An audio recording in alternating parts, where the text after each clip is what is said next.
কবি আল মাহমুদের শ্রেষ্ঠ আল মাহমুদ সংকলন থেকে কবিতা পড়ব। কবিতার নাম কবিতা এমন।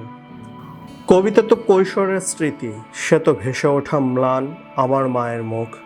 নিম ডালে বসে থাকা হলুদ পাখিটি, পাতার আগুন ঘিরে রাত জাগা ছোট ভাই বোন, আব্বার ফিরে আসা, সাইকেলের ঘণ্টা ধ্বনি, রাবেয়া রাবেয়া আমার মায়ের নামে খুলে যাওয়া দক্ষিণের ভেজানো কপাট।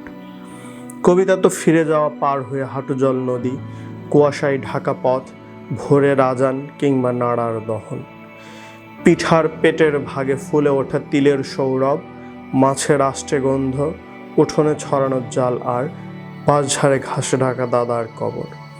কবিতা তো 46-এ বেড়ে ওঠা অসুখী কিশোর, স্কুল পালানো সভা, স্বাধীনতা মিছিল নিশান, চতুর্দিকে হতভাগ দাঙ্গার আগুনে নিঃস্ব হয়ে ফিরে আসা অগ্রজের কাতর বর্ণনা।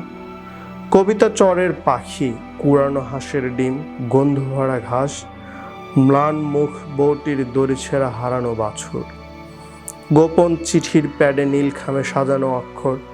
কবিতা তো মক্তবের মেয়ে, চুল খোলা আয়েশা আক্তার।